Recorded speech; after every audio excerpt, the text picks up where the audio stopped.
Japan से बड़ी खबर आई है। जापान के प्रधानमंत्री शिंजो आबे और उनके मंत्रिमंडल ने इस्तीफा दे दिया है। बता दें कि इसके पहले आबे ने अस्वस्थ होने के कारण पीएम पद के लिए किसी दूसरे व्यक्ति को जिम्मेदार देने की बात कही थी। नेपाल में आज सुबह भूकंप के झटके महसूस किए गए। नेपाल की राजधानी काठमांडू में रिक्टर स्केल पर भूकंप की तीव्रता 5.4 मापी गई है। भूकंप के झटके सुबह 5 बजे महसूस किए गए। लोकसभा के बाद आज राज्यसभा में लद्दाख और एलएसी पर हालात पर रक्षा मंत्री राजनाथ सिंह बयान देंगे। कल लोकसभा में राजनाथ ने कहा कि चीन ने दक्षिणी पोंग लेक पर 29-30 अगस्त को दोबारा घुसपैठ की कोशिश की और मौजूदा स्थिति को बदलने का प्रयास किया, लेकिन एक बार फिर हमारे जवानों ने इसे नाकाम कर दिया। हमारी सेना हर परिस्थिति के लिए तैयार है। लोकसभा ने सांसदों के वेतन में 1 वर्ष के लिए 30% कटौती करने का प्रावधान वाले एक विधेयक को मंजूरी दे दी है। इस धनराशि का उपयोग कोविड-19 महामारी के कारण उत्पन्न स्थिति के मुकाबले किया गया है। इसके माध्यम से संसद सदस्यों के वेतन भत्ता एवं पेंशन अधिनियम 1954 में संशोधन किया जाएगा। सुशांत केस में ड्रग्स एंगल सामने आने के बाद तफ्तीश में काफी तेजी देखने को मिल रही है। एनसीबी ने पूछताछ के लिए जया शाह और श्रुति मोदी को समन भेजा है। दोनों से आज पूछताछ हो सकती है। इसके अलावा ईडी की तफ्तीश में भी दोनों के नाम सामने आए हैं। वंदे भारत मिशन के तहत एयर इंडिया की फ्लाइट आज फिर से शुरू होगी। फ्लाइट कोलकाता से लंदन के लिए शुरू होगी। बता दें कि इससे पहले भी एयर इंडिया ने वंदे भारत मिशन के तहत विदेशों में फंसे लाखों भारतीयों को वतन वापसी कराई थी। मध्य प्रदेश में आकाशीय बिजली की चपेट में आने से 7 लोगों की मौत हो गई है। आसमानी आफत ने दमोह में 5 तो हटा में 2 लोगों की जान ले ली। हादसे पर पूर्व सीएम कमलनाथ ने दुख जताया है।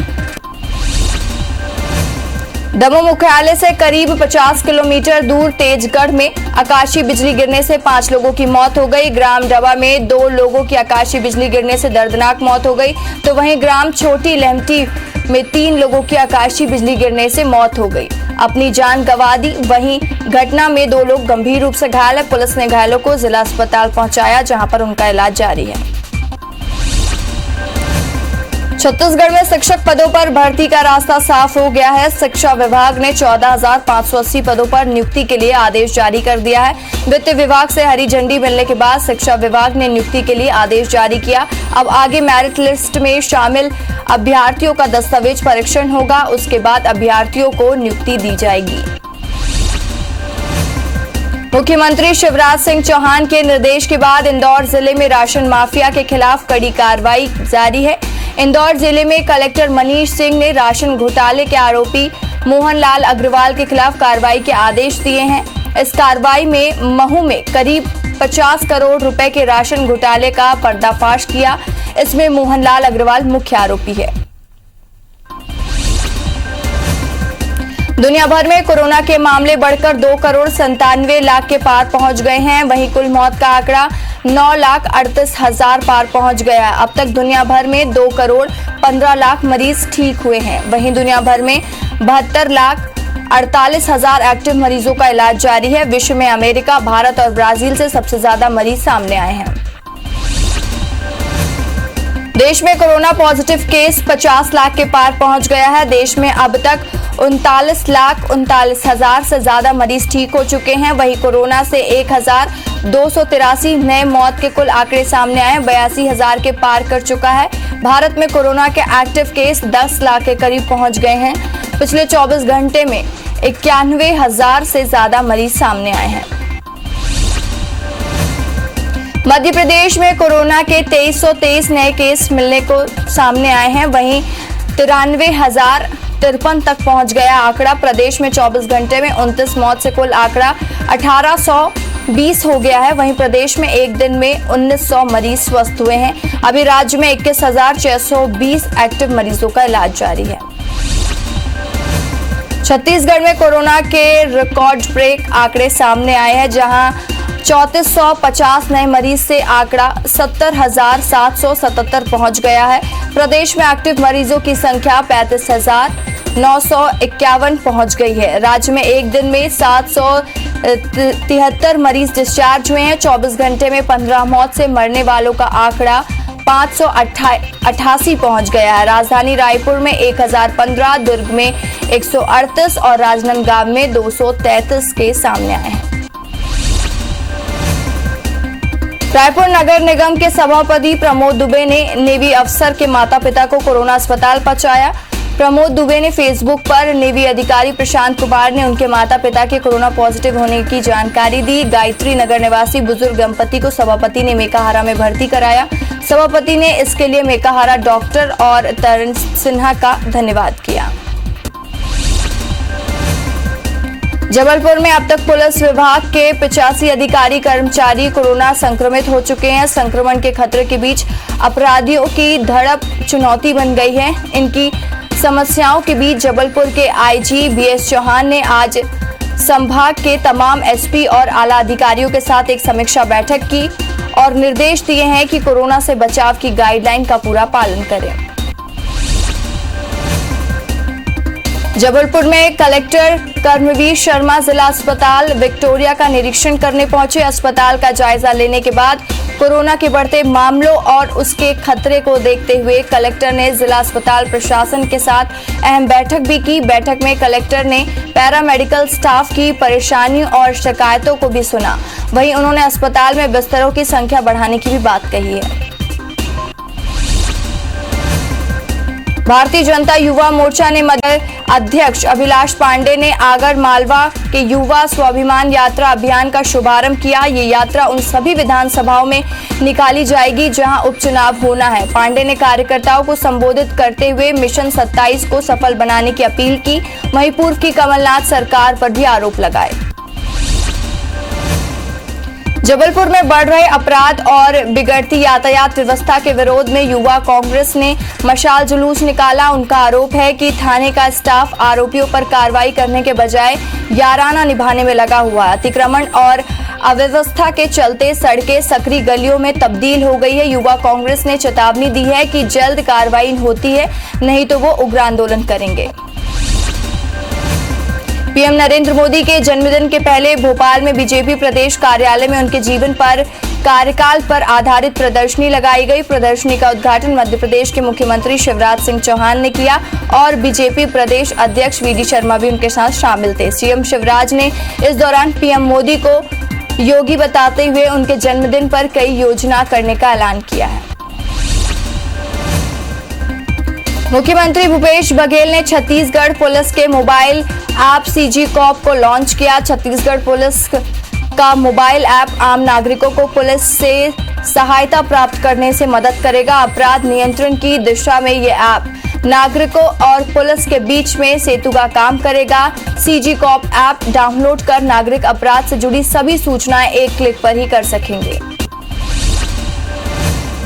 बीजापुर जिले में 13 नक्सल गांव के ग्रामीण गंगालूर एरिया कमेटी के बैनर तले सड़क पर उतरे। उनका आरोप है कि हॉस्पिटल में किडनी निकालकर डॉक्टर मुनाफा कमा रहे हैं। साथ ही 144 धारा का पालन नहीं करते हुए पुलिस पर भी ग्रामीणों ने कोरोना फैलाने का आरोप लगाया है और अपनी मांगों को लेकर राज्यपाल के नाम एसडीएम को ज्ञापन सौंपा। अंबिकापुर नगर निगम के अवैध अतिक्रमण और बेजा कब्जा करने वालों के खिलाफ कार्रवाई शुरू कर दी है। नगर निगम की टीम ने नए बस स्टैंड पर अवैध रूप से लगाए गए ठेलों को हटाने के साथ ही अवैध निर्माण के ढांचा कर दिया। वहीं बता दें कि एक दिन पहले बजरंग दल ने अतिक्रमण के खिलाफ कार्रवाई नहीं करने पर निगम पर आरोप लगाया था।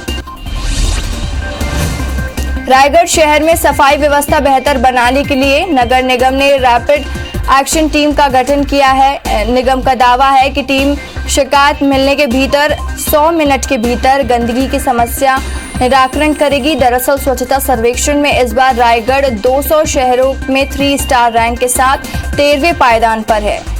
इसे और बेहतर करने के लिए निगम ने रैपिड एक्शन की प्लानिंग की है। ग्वालियर के डीडी नगर में मकान मालिक ने किराया नहीं देने पर किराएदार को घर से बेदखल कर दिया। किराएदार ने 6 महीने से किराया नहीं दिया था। पुलिस अधिकारियों ने उन्हें मकान मालिक से उनका सम्मान वापस दिलाने का आश्वासन दिया है। किराएदार महिला से छेड़छाड़ का भी आरोप लगाया। वहीं टीआई और पूर्व विधायक के बेटे पर राजीनाम के लिए धमकी देने का आरोप लगाया है। ग्वालियर में सरेराह तलवार से केक काटने का वीडियो सोशल मीडिया पर तेजी से वायरल हो रहा है। वहीं पड़ोसी ने जन्मदिन मनाते समय गाली गलौज करने से रोका तो परिवार पर हमला कर तलवार और लाठियों से परिवार को पीटा गया। मोहना गांव के आरोपी अंशु तोमर, शिवम तोमर, राजा तोमर, जीतू भदौरिया, गौरव जादौन और अन्नी जादौन के खिलाफ एफआईआर दर्ज कर दी गई है। ग्वालियर में करीब 7 महीने पहले हुई एसएएफ के सिपाही सत्येंद्र तोमर की मौत का राज खुल गया है। उसकी खुदकुशी की वजह उसके सहकर्मी सिपाही ही निकले हैं। दोनों सिपाही सूदखोर हैं और सिपाही ने मृतक साथी को 20% ब्याज पर रकम उधार दी थी। उसकी वसूली के लिए वो बहुत दबाव बना रहे थे, जिसके चलते सिपाही ने फांसी लगा ली। इंदौर क्राइम ब्रांच पुलिस ने फुटपाथ पर रहने वाले बच्चे का अपहरण कर नेपाल ले जा रहे आरोपी को गिरफ्तार किया। आरोपी फारूक नेपाल का रहने वाला है और नागपुर में रहकर लकड़ी पॉलिश करने का काम करता है। शिकायत के बाद नागपुर पुलिस को उसकी लोकेशन इंदौर मिली, जिसके बाद में इंदौर पुलिस की सहायता से उसे धर दबोचा। कटनी के माधवनगर थाना क्षेत्र से दिल दहला देने वाली घटना सामने आई है, जहां एक बंद मकान पर 8 वर्षीय बच्चे का शव मिला है, जिसके हाथ पैर रस्सी से बंधे हुए थे। परिजनों ने इसकी सूचना तुरंत ही माधवनगर थाने में दी। सूचना मिलते ही पुलिस ने मौके पर पहुंचकर छानबीन शुरू कर दी। बलरामपुर जिले में वाड्रफ नगर के कोविड अस्पताल से फरार हुए पशु तस्करी के आरोपी को पुलिस ने गिरफ्तार कर लिया है। उससे अफसर से कोविड अस्पताल में भर्ती कराया गया है। आरोपी को बलंगी पुलिस की टीम ने पशु तस्करी करते हुए गिरफ्तार किया। कोविड टेस्ट में वो कोरोना पॉजिटिव पाया गया था। दातिया के पंडोकर थाना के अंतर्गत ग्राम सदका के कंजर डेरा पर आबकारी विभाग और पुलिस ने संयुक्त कार्रवाई करते हुए बड़ी मात्रा में कच्ची शराब जब्त की है। साथ ही 11 लाख किलोग्राम लहान भी नष्ट किए गए हैं। मौके से 2 बाइक और शराब बनाने के उपकरण भी बरामद हुए हैं। भांडेर उपचुनाव के पहले शराब तस्करी पर कार्रवाई को अहम माना जा रहा है। हटा में जय बजरंग फार्म पर जीएसटी टीम ने छापा मारा। सतना और दमोह की 22 सदस्यीय टीम की दिन भर चली कार्रवाई में वहीं 73 लाख की पेनल्टी टैक्स जमा करवाया गया। ऑटो पार्ट्स, ऑयल से जुड़े दस्तावेजों को और लेन देन की जांच के दौरान बड़े पैमाने पर लेन देन और रिटर्न में गड़बड़ियां पाई गई हैं। संचालन में भी गलती स्वीकार करते हुए 73 लाख की रिटर्न राशि पेनल्टी सहित ऑनलाइन जमा कराई। इंदौर के मूसाखेड़ी चौराहे पर निगम दरोगा और प्रधान आरक्षक के बीच मास्क नहीं लगाने को लेकर हुए विवाद का मामला थाने जा पहुंचा है। प्रधान आरक्षक ने निगम दरोगा के खिलाफ कार्रवाई की मांग करते हुए आवास नगर थाने पर आवेदन दिया है, जिसके बाद पुलिस शुरू कर दी है। रीवा जिले के सुहागी थाना क्षेत्र अंतर्गत सुहागी पहाड़ में देर रात दबिश देते हुए पुलिस की टीम ने नामी कंपनियों के नाम पर नकली सीमेंट बना रही फैक्ट्री का भांडाफोड़ किया है। इस दौरान पुलिस की टीम ने 400 बोरी नकली सीमेंट के साथ एक आरोपी को गिरफ्तार किया है। नरसिंहपुर के नेशनल हाईवे 26 पर सीमेंट से भरा एक ट्रक पलट गया, खाई में जा गिरा और देखते ही देखते वहां पर ग्रामीणों ने सीमेंट की लूट शुरू कर दी। लूटने वालों में महिलाएं और बच्चे भी शामिल रहे। तकरीबन आधा कंटेनर सीमेंट बोरियों से लूट लिया गया। 22 हाथियों का दल ने धमतरी में एक बार फिर से डेरा जमा लिया है। हाथियों के इस दल ने गरियाबंद से होकर मगरडोल क्षेत्र में प्रवेश किया है और अब केरेगांव वन परिक्षेत्र में होते हुए माड़मल्ली बांध पे आगे बढ़ता ही जा रहा है। हाथियों के इस दल ने केरेगांव के पास नगरीय सिहावा मुख्य मार्ग से क्रॉस किया है। टपकरा वन परिक्षेत्र में सेमरताल जंगल में हाथियों के दल ने एक महिला पर हमला कर दिया, जिससे उसकी मौत हो गई। हाथियों के हमले के दौरान महिला के रिश्तेदार ने भागकर अपनी जान बचाई। हाथियों के दल ने 2 वन कर्मचारियों पर भी हमला बोल दिया था, लेकिन वन रक्षक और वन चालक ने भागकर अपनी जान बचाई थी। इंदौर शहर को अनलॉक करने की प्रक्रिया में अब पशु और पर्यावरण प्रेमियों के लिए प्रशासन ने राहत दी है। प्रशासन की अनुमति के आधार पर इंदौर नगर निगम ने 21 सितंबर से शहर के सभी बड़े उद्यान और प्राणी संग्रहालय को खोलने की घोषणा कर दी है, लेकिन प्राणी संग्रहालय और उद्यानों में प्रवेश के दौरान सोशल डिस्टेंसिंग और मास्क भी अनिवार्य रहेगा। बिलासपुर के फदाखार रिजर्व फॉरेस्ट की भूमि को अब वन विभाग नगर वन और बायोडाइवर्सिटी पार्क के तौर पर डेवलप करने की प्रयास किया जा रहा है। विभाग ने इसका मास्टर प्लान तैयार कर लिया है। वन मंडल और सीसीएफ ने तकनीकी स्वीकृति के बाद ही योजना को मंजूरी के लिए फाइल केंद्र सरकार को भेज दी है। बालोद जिला पुलिस ने ऑपरेशन मुस्कान के तहत 273 लोगों को ढूंढ निकाला है। ऑपरेशन मुस्कान अभियान के तहत इस साल जनवरी से सितंबर तक 273 गुमशुदा लोगों को ढूंढ निकाला और सभी बच्चों को पुलिस ने सही सलामत उनके परिजनों से मिलवाया। गुमशुदा लोगों को ढूंढने के लिए पुलिस का यह अभियान अभी भी जारी है।